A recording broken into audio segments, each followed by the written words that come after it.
नमस्कार। आज के रशियन यूक्रेनियन युद्ध को अगर हम ठीक से समझना चाहें तो हमें इतिहास में करीब 1300 साल पीछे जाना होगा।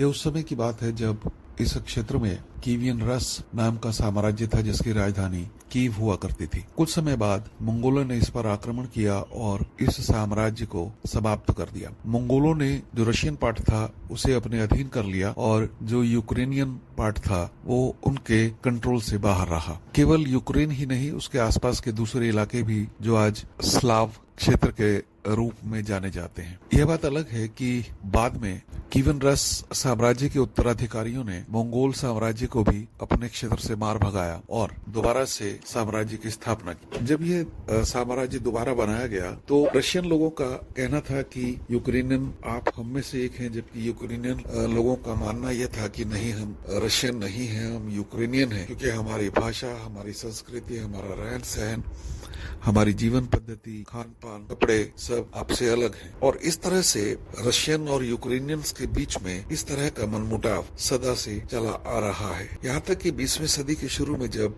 जार निकोलस II को उखाड़ फेंका गया और बाद में सोवियत यूनियन की स्थापना हुई, तब यूक्रेन को कहा गया कि आप सोवियत यूनियन का पार्ट बने। लेकिन सोवियत यूनियन से अलग रहकर यूक्रेन अपने आप को एक अलग देश के रूप में रखना चाहता था। ये बात अलग है कि वो ऐसा कर नहीं सका और अंततः उसे भी सोवियत यूनियन का ही हिस्सा बनकर रहना पड़ा। 1991 में जब सोवियत यूनियन का विघटन हुआ तो पश्चिमी यूएसएसआर के जो देश थे वो फिर से स्वतंत्र होने लगे। उन्हीं में से यूक्रेन भी एक था जिसने स्वयं को सोवियत यूनियन से अलग कर लिया और रशियन फेडरेशन का हिस्सा होने से मना कर दिया। इस तरह से यूक्रेन लंबे समय बाद रशिया से अलग हो पाया। इस बीच 1994 में एक बुडापेस्ट मेमोरेंडम के नाम से समझौता हुआ जिसके अंतर्गत यूक्रेन के सारे न्यूक्लियर हथियार नष्ट कर दिए गए और इस बात की गारंटी रूस, अमेरिका और इंग्लैंड ने दी कि आपकी प्रभुसत्ता और लोकतांत्रिक स्वायत्तता पर किसी तरह का हमला नहीं होने दिया जाएगा। डायकोटमी देखिए कि उसी रूस ने आज यूक्रेन पर हमला कर दिया। अमेरिका दूसरे पश्चिमी देशों के साथ केवल गाल बजा पा रहे हैं और यूक्रेन को बचाने वाला कोई नहीं है। यहाँ यह भी देखने लायक बात है कि 1991 से लेकर 2013 तक जो भी सत्ता में रहा वो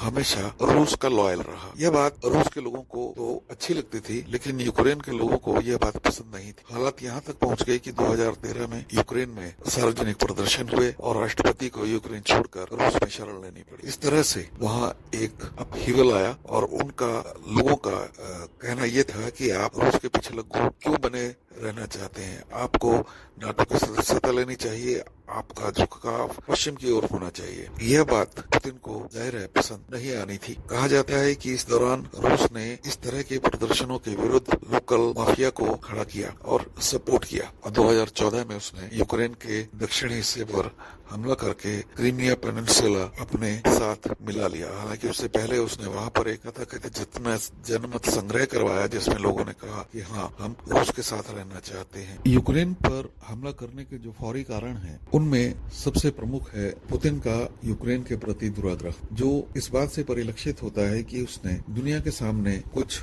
मांगे रखी थी। उन मांगों में 3 प्रमुख थी कि यूक्रेन को नाटो में शामिल न किया जाए, दूसरे, नाटो को 1997 से पहले वाली स्थिति में अपनी सेनाएं ले जानी चाहिए, और तीसरे, नाटो को कोई फर्दर एक्सपेंशन नहीं करना चाहिए, यानी नए देशों को शामिल नहीं करना चाहिए। उसका मुख्य अभिप्राय यह है कि रूस की सीमा से लगने वाले देशों को नाटो में शामिल न किया जाए और जो आए दिन नाटो वहां पर एक्सरसाइजेस करता रहता है, सैनिक अभ्यास करता रहता है, युद्धाभ्यास करता रहता है, वो सब बंद करे। जाहिर है ये मांगे कोई नहीं मानने वाला था, न मानी गई। जबकि देखने वाली बात ये भी है कि इन मांगों का संबंध किसी भी तरह से यूक्रेन से नहीं है। ये मांगे वो नाटो से मांग रहा है, पश्चिमी देशों से मांग रहा है, अमेरिका से मांग रहा था। इन्हीं सब चीजों के चलते पुतिन हमेशा आशंकित रहा है। वो चाहता है कि यूक्रेन की सत्ता में जो भी रहे वो उसका लॉयल रहे, जबकि ऐसा अब लगता नहीं कि होने वाला था। एक बात और ध्यान देने योग्य है कि नाटो का निर्माण 1949 में द्वितीय विश्व युद्ध के बाद जब किया गया था, तब यूएसएसआर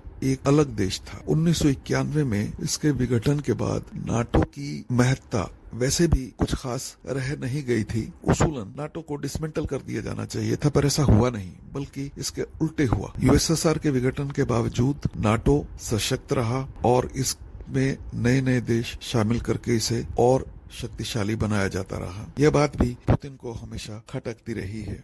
पुतिन ने जब 2014 में आक्रमण किया तब भी उसने ये नहीं कहा कि मैं यूक्रेन में आक्रमण कर रहा हूँ या यूक्रेन में घुस रहा हूँ या यूक्रेन के कुछ हिस्सों को मैं हथियाना चाहता हूँ। इस बार की तरह स्पेशल मिलिट्री ऑपरेशन के नाम से वहाँ गया कि मेरे सीमावर्ती क्षेत्रों में बहुत उथल पुथल है। यह बात अलग है कि बाद में उसने क्रीमिया पेनिनसुला को निगल लिया। क्रीमिया का इस तरह से हथियार लेना रूस के लिए बहुत महत्वपूर्ण है क्योंकि क्रीमिया ब्लैक सी में स्थापित है, जो रूस को ब्लैक सी का सीधा अनहिंडर्ड एक्सेस देता है। इस संदर्भ में यह भी याद रखने लायक बात है कि रशिया दरअसल एक देश नहीं है, यह एक फेडरेशन है। इसके अंतर्गत लगभग 85 एंटिटीज हैं, उनमें से 22 तो स्वयंभू देश हैं, but they are part of Russian Federation. Russia का स्ट्रक्चर भारत जैसा ही है, उसके अंदर जो कॉन्स्टिट्यूएंट्स हैं वो भारत की तरह ही डाइवर्स हैं, linguistically, racially, culturally, geographically, economically. और ऐसा नहीं है कि यूक्रेन उनसे कोई बहुत ज्यादा अलग है। सच्चाई ये भी है कि यूक्रेन के लगभग 30% लोग रशियन बोलते हैं और यूक्रेनियन और रशियंस में आपस में किसी तरह का मनमुटाव नहीं है। उनके सदियों पुराने आपसी संबंध है।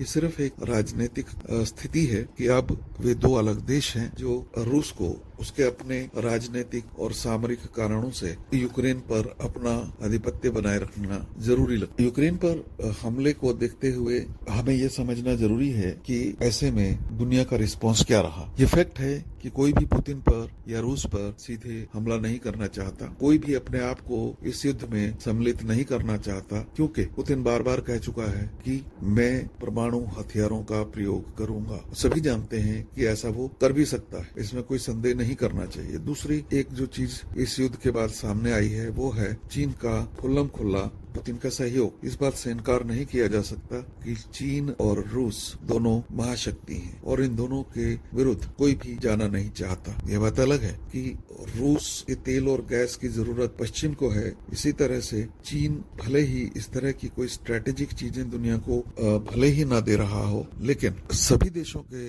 व्यापारिक संबंध चीन के साथ हैं। चीन दुनिया का बहुत बड़ा एक्सपोर्टर है, उसकी सप्लाईज दुनिया को प्रभावित कर सकती है। एक मामूली सी चिप के बारे में आपने सुना होगा जिसकी वजह से दुनिया भर का कार उद्योग आज सफर कर रहा है। तमाम प्रतिबंधों के बावजूद पश्चिमी देश आज भी रूस से तेल और गैस ले रहे हैं। वो अपनी जरूरतों के 30% मांग के लिए रूस पर निर्भर हैं। इसलिए अमेरिका भी बेबस है कि इतने अधिक प्रतिबंध लगाने के बाद भी वह सफल नहीं हो पा रहा है। हालांकि अमेरिका को इससे कोई खास फर्क नहीं पड़ता क्योंकि के तेल गैस पर निर्भर नहीं है। जहां तक पुतिन पर लगाए जा रहे आर्थिक संबंधों का सवाल है, इसमें दो राय नहीं कि आर्थिक प्रतिबंध रूस को प्रभावित कर रहे हैं। जैसे ही युद्ध के बाद ये प्रतिबंध प्रभावी हुए, रूबल की कीमत बहुत तेजी से गिरने लगी। यहाँ पर पुतिन ने एक बहुत बढ़िया काम किया अपने देश के लिए कि उसने कहा मेरे से जो भी गैस या तेल लेगा उसे रूबल में पेमेंट करनी होगी। इसका मतलब है रूबल की डिमांड बढ़ गई। जैसे ही रूबल की डिमांड बढ़ी, उसकी कीमत वापस अपने पुराने